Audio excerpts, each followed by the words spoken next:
Ada yang mengejutkan warga Indonesia ketika dalam kampanye pilihan raya di Malaysia ada pendukung Anwar Ibrahim yang menyebut nama Presiden Jokowi. Orang tersebut mengatakan bahawa agar Perdana Menteri Malaysia bisa memimpin seperti Presiden Indonesia, iaitu seperti Presiden Joko Widodo. Jika nanti Anwar Ibrahim terpilih sebagai Perdana Menteri Malaysia yang baru, pendukung Anwar Ibrahim tersebut berharap agar Perdana Menteri Malaysia mencontoh kepemimpinan Presiden Jokowi. Bagaimana pendapat Baron Danardono Wibowo, Indonesian Political Observer, terkait aksi juru kampanye di Malaysia yang beberapa kali menyebut nama Presiden Jokowi dalam kampanye itu? Ya, ini fenomena sebab akibat, Pak. Sebab akibat. Jadi penyebabnya itu adalah karena Pak Jokowi selama berapa tahun ini? 8 tahun terakhir sudah berhasil menunjukkan keberhasilannya memimpin Indonesia, bahkan sampai tingkat yang sangat tinggi yang dulu tidak pernah terfikir oleh kita. Jadi beliau sekarang memang menjadi tren ya, seperti spek gitu ya. Kalau suatu negara pengen punya presiden, pengen punya perdana menteri gitu, seperti Pak Jokowi lah gitu. Kalau menurut saya, kenapa kok Pak Jokowi dijadikan standar gitu ya, patokan gitu, itu ya salah satu diantaranya karena beliau itu memang memiliki aura seorang negarawan yang sangat baik gitu. Sama seperti Bung Karno dulu lah ya. Jadi Bung Karno itu kan juga pemimpin yang diakui oleh dunia sebenarnya gitu. Nah, Pak Jokowi ini mirip seperti Bung Karno gitu, dengan masing-masing kelebihannya ya gitu. Seperti itu. Jadi si juru kampanye Malaysia itu dia menjual Anwar Ibrahim dengan menyandingkan bahwa Anwar Ibrahim itu selevel dengan Pak Jokowi. Jadi supaya rakyat Malaysia memilih Anwar Ibrahim sebagai Perdana Menteri berikutnya gitu. Jadi Pak Jokowi itu memang sudah berhasil menaruh standar yang sangat tinggi bagaimana seorang pemimpin yang baik dan benar gitu. Jadi sulit, Pak, mencari sosok pengganti Pak Jokowi, sulit sekali. Bahkan tanpa mengurangi rasa hormat saya pada capres-capres yang ada dalam stok hari ini di Indonesia,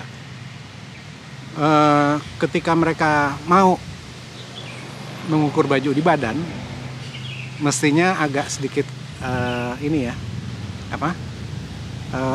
pakai ewuh ya, kalau menurut istilah Jawa gitu, agak malu lah gitu. Sulit lah, sulit ini kan dengan kata-kata, Pak. Pak Jokowi itu memang luar biasa. Beliau itu anugerah dari langit untuk Indonesia. Dan juga menurut saya dan banyak teman-teman itu, kepemimpinan beliau itu paripurna, Pak. Gitu. Jadi tidak hanya membangun yang fisik seperti infrastruktur, bendungan dan lain-lain, tapi beliau juga membangun etos ya, membangun pribadi juga gitu. Jadi kita nyaris selama 8 tahun beliau dihujat, difitnah, kita nyaris tidak pernah melihat beliau itu marah yang arahnya ke pribadi beliau nggak pernah marah. Tapi mungkin kalau arahnya ke mengancam persatuan bangsa dan negara, ya wajar kalau beliau marah gitu, karena beliau kan benteng negara ya gitu. Jadi kagumnya kita dan juga pemimpin-pemimpin negara lain itu karena beliau bisa membangun Indonesia secara fisik maupun non fisik gitu. Dan contoh yang paling sederhana ketika COVID kemarin itu, Pak, Malaysia itu kalau nggak salah mereka menerapkan lockdown, tapi Pak Jokowi tidak. Nah, terbukti keputusan Pak Jokowi tepat. Jadi ketika kasus kemarin kan Indonesia kalau nggak salah negara ketiga terbaik di dunia ya dalam penanganan COVID gitu. Padahal COVID ini, pandemi ini belum pernah terjadi di era modern sekarang. Jadi tidak ada satupun pemerintahan di dunia yang pernah punya pengalaman gitu ngalamin itu gitu. Jadi apapun yang Pak Jokowi lakukan itu saya yakin bahwa itu memang untuk kebaikan bangsa dan negaranya. Nah, aura atau wibawa seorang kepala negara itu sangat penting, Pak. Jadi apabila kita perhatikan, let's say ada video dari KTT G20, tapi saya lupa tahun berapa, 2018 apa 2020 ya, waktu itu masih Donald Trump, Presiden Amerika.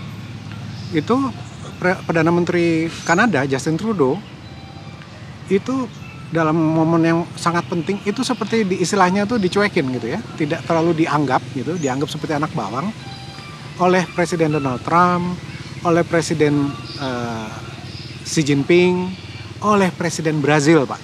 Jadi mungkin kalau Bapak bisa dapatkan klipnya atau fotonya itu ada itu di situ. Kemudian terulang lagi ketika Justin Trudeau lagi nih Pak. Terulang ketika G20 kemarin di Bali. Ketika sudah selesai acara makan malam, kemudian Presiden Xi Jinping datang ketemu, itu berhenti sebentar, mereka ada dialog gitu, dan dalam kesempatan itu terlihat Presiden Xi Jinping agak geram gitu ya dengan Justin Trudeau gitu.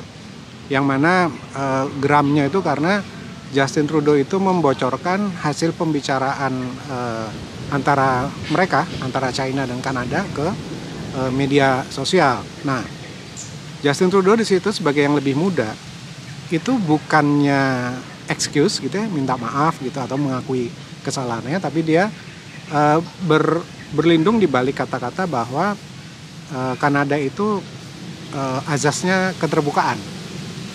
Jadi dia di sini berbicara mengenai beda budaya kan sebenarnya ya gitu. Jadi sebenarnya kan kalau kita mau saling menghargai ya sudah harus ada batasan gitu, karena kebebasan seseorang itu kan terbatasi oleh kebebasan orang lain. Hak kita dibatasi oleh haknya orang lain. Jadi nggak boleh karena kita merasa punya hak tuh seenaknya gitu, nggak bisa. Kita juga harus mikirin hak orang yang mungkin kita langgar gitu. Nah, yang terakhir lagi kemarin Pak, KTT APEC. Kembali Presiden Xi Jinping lagi. Ya beliau ini orangnya memang apa yang ada di pikiran beliau, apa yang ada di hati beliau diperlihatkan dalam sikapnya gitu ya. Jadi ketika sudah dalam acara resepsi dengan Perdana Menteri Thailand, begitu diperkenalkan, selesai Perdana Menteri Thailand menyodorkan tangan untuk bersalaman, Xi Jinping cuma ngangguk terus pergi. Dan di situ terlihat Perdana Menteri Thailand tuh sangat kehilangan muka di situ. Kelihatan dari body gesture-nya, dari mimiknya juga terlihat gitu. Jadi ini sangat kontradiktif dengan perlakuan kepala-kepala negara besar terhadap Presiden Jokowi. Biden di KTT G7 itu sampai nyalamin Pak Jokowi, dia tarik, terus Pak Jokowi itu sandaran di bahunya Pak Joe Biden. Bayangkan, hampir tidak ada manusia di bumi ini yang boleh menyentuh tubuh Presiden Amerika. Hampir tidak ada. Ini malah Pak Jokowi nyandirin kepalanya di bahunya Joe Biden. Kemudian bagaimana ketika selesai makan malam G20 kemarin, Xi Jinping khususnya menghampiri Pak Jokowi, kemudian bilang terima kasih, acaranya hebat, sambil ngacu. Itu kan sangat kontradiktif dengan sikapnya kepada Justin Trudeau tadi. Jadi memang kita sebagai bangsa Indonesia, bangsa yang besar ini, itu harusnya bangga dan berterima kasih pada Pak Jokowi, karena harga diri kita itu terangkat oleh kepemimpinan beliau yang paripurna tadi Pak, yang bersih, cerdas, berani, sekaligus pengayom. Ya kayak beliau terbang ke Ukraina, kemudian menemui Presiden Putin, berusaha untuk mendamaikan. Dan pada waktu pembukaan acara G20 itu juga beliau menyatakan bahwa perang harus dihentikan karena dampaknya akan menyengsarakan semua warga bumi. Jadi memang Pak Jokowi ini manusia langka Pak gitu loh. Ya seperti Bung Karno zaman dulu gitu. Nah kita harusnya menjaga ini ya gitu, mempertahankan beliau gitu. Karena mempertahankan orang baik untuk niat yang baik dengan cara yang baik itu baik Pak gitu.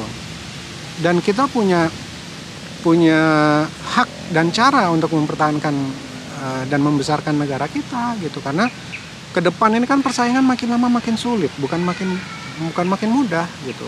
Jadi sayang ya Pak. Jadi kalau kita melepas Pak Jokowi gitu ya, padahal beliau itu masih sangat produktif untuk kita gitu. Jadi dikala bangsa-bangsa lain menjadikan Pak Jokowi sebagai standarnya, kita ini memiliki beliau gitu.